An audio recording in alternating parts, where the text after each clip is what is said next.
Assalamualaikum warahmatullahi wabarakatuh. Kami dari kelompok 5A Praktikum TSLS akan mempresentasikan mengenai formulasi dan evaluasi Krimikorazol 2%. Kelompok kami yang beranggotakan saya sendiri, Ena Nurmadepa, kemudian Mita Trianggita, Debbie Dulistari, Asyifa Nurhanisa, dan Regina Salzabila.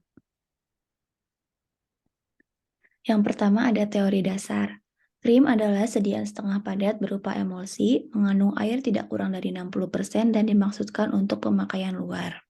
Fungsi krim adalah sebagai bahan pembawa substansi obat untuk pengobatan kulit, pelumas untuk kulit, pelindung untuk mencegah kontak permukaan kulit dengan larutan berair dan rangsangan kulit. Sifat umumnya, sediaan semi padat terutama krim ini adalah mampu melekat pada permukaan tempat pemakaian dalam waktu yang cukup lama sebelum sediaan ini dicuci atau dihilangkan. Kelebihannya adalah krim diantaranya mudah menyebar merata, praktis, mudah dibersihkan, tidak lengket terutama tipe minyak dalam air, memberikan rasa dingin atau cold cream, dan sebagai kosmetik.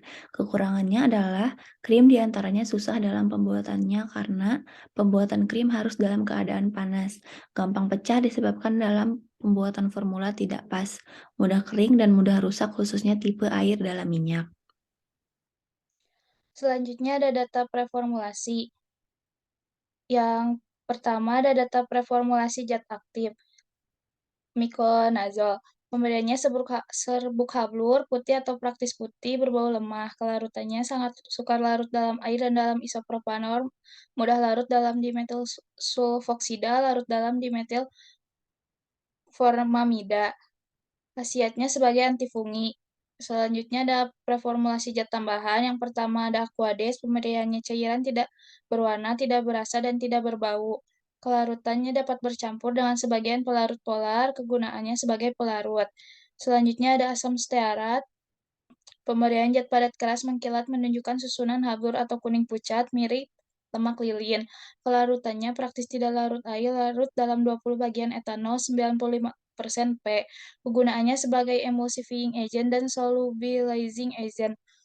Selanjutnya ada BHT, pemberian padatan atau bubuk kristal putih dengan bau fenolik yang khas. Kelarutannya praktis tidak larut dalam air, gliserin, PPG, bebas larut dalam aseton. Konsentrasinya 0,0075 sampai 0,1%, kegunaannya sebagai antioksidan. Selanjutnya ada parafin cair, pemberiannya cairan berminyak, jernih, tidak berwarna, bebas atau praktis bebas dari fluoresensi. Kelarutannya tidak larut dalam air dan etanol, larut dalam minyak menguap, dapat bercampur dengan minyak berlemak. Kegunaannya sebagai laksatifum. Selanjutnya ada profil paraben, pemberiannya serbuk putih atau habur putih, tidak berwarna, kelarutan sangat suka larut dalam air, suka larut dalam air mendidih, mudah larut dalam etanol dan ether, konsentrasi 0,01 sampai 0,5%, kegunaannya sebagai pengawet. Selanjutnya ada TEA, pemberiannya cairan kental bening, tidak berwarna hingga kuning pucat yang memiliki sedikit bau amoniak. Kelarutan mudah larut dalam air dan metanol, larut dalam kloroform. Konsentrasinya 2-4%. Kegunaannya sebagai zat pengemulsi dan emulgator. Selanjutnya ada formulasi umum. Yang pertama ada zat aktif. Zat aktif yang digunakan dalam pembuatan sediaan krim ini yaitu miconazole dengan kekuatan sediaan 2%. Selanjutnya ada basis krim. Yang pertama ada fase minyak yaitu parafin cair, yang kedua ada fase air yaitu Aquades, yang ketiga ada pengemulsi yaitu asam stearat, setil alkohol, dan TEA. Selanjutnya ada zat tambahan yaitu pengawet, propil paraben, dan antioksidan yaitu BHT. Untuk formula akhir yang dipakai dengan zat aktif miconazole 2%, yaitu ada parafin cair sebagai basis krim fase minyak, kemudian ada setil alkohol sebagai pengemulsi, kemudian ada BHT yang digunakan sebagai antioksidan dengan konsentrasi 0,1%, ada propil paraben digunakan untuk pengawet dengan konsentrasi 0,2%, kemudian ada asam stearat untuk pengemulsi yang dikombinasikan dengan TEA. TEA dipilih sebagai emulgator karena akan membentuk suatu emulsi minyak dalam air.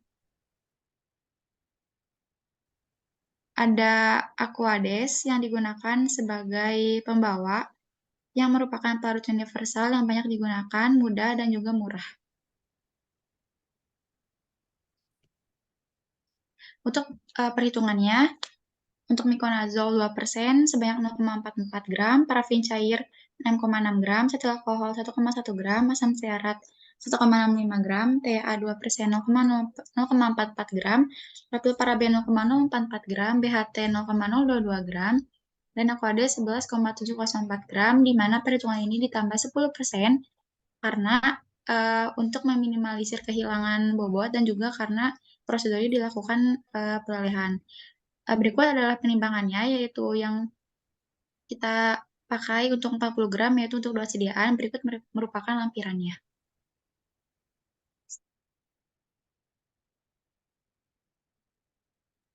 Selanjutnya ada prosedur pembuatan, yaitu pertama-tama siapkan alat dan bahan, lalu kemudian ditimbang.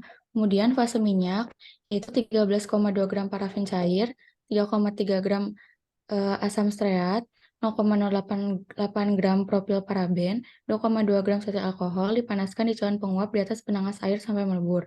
Kemudian fase cair 0,88 gram TEA dan 23,408 gram aquades dipanaskan sampai melebur. Lalu dicampurkan kedua fase air dan minyak ke dalam matkan. Kemudian diaduk menggunakan ultraturok sampai terbentuk massa krim.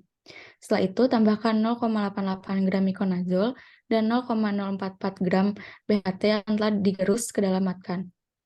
Lalu dimasukkan sedikit demi sedikit ke dalam basis krim, kemudian diaduk menggunakan ultraturok kembali sampai homogen. Selanjutnya ada evaluasi persediaan. Yang pertama ada organoleptis, yaitu dengan mengamati warna dan bau menggunakan panca indera. Yang kedua ada homogenitas, caranya itu letakkan sediaan pada kaca arloji, lalu tekan dengan kaca arloji lainnya, kemudian diamati. Yang ketiga ada pH. Masukkan indikator pH ke dalam sediaan, lalu bandingkan dengan warna yang dihasilkan dengan tabel indikator. Yang keempat yaitu ada daya sebar. Yang pertama, letakkan 1 gram sediaan di atas plat kaca 20 x 20 cm, kemudian tutup dengan kertas mika, beri pemberat 125 gram, kemudian ditunggu 1 menit, lalu amati, ukur, dan rata-ratakan. Selanjutnya ada tipe emulsi. Yang pertama ada uji pengenceran. Campurkan sedikit sediaan dengan air pada beker gas, kemudian aduk. Jika larut, maka minyak atau air, jika tidak larut, air atau minyak. Uji kertas saring. Letakkan sediaan di atas kertas saring, kemudian jika menyebar dengan cepat, tipe emulsinya M atau A. Jika menyebar dengan lambat, A atau M.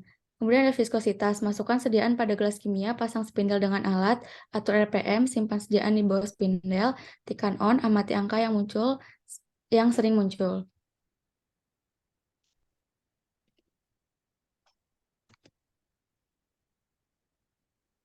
Kemudian ini lampiran data pengamatannya.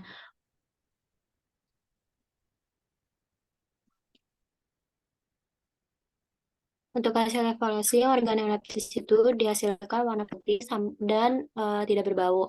Untuk homogenitas, dihasilkan bahwa sediaan krim adalah homogen karena tidak ada partikel atau gumpalan yang terlihat dan terdistribusi merata.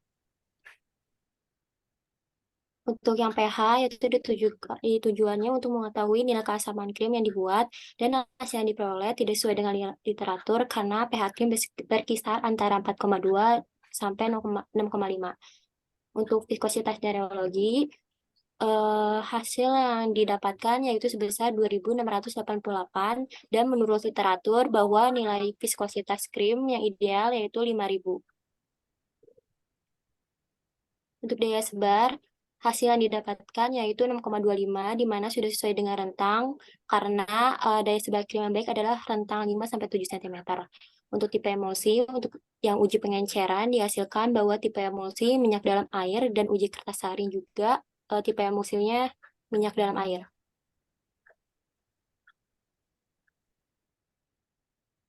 Berikut ini adalah referensi yang kami gunakan sebagai acuan.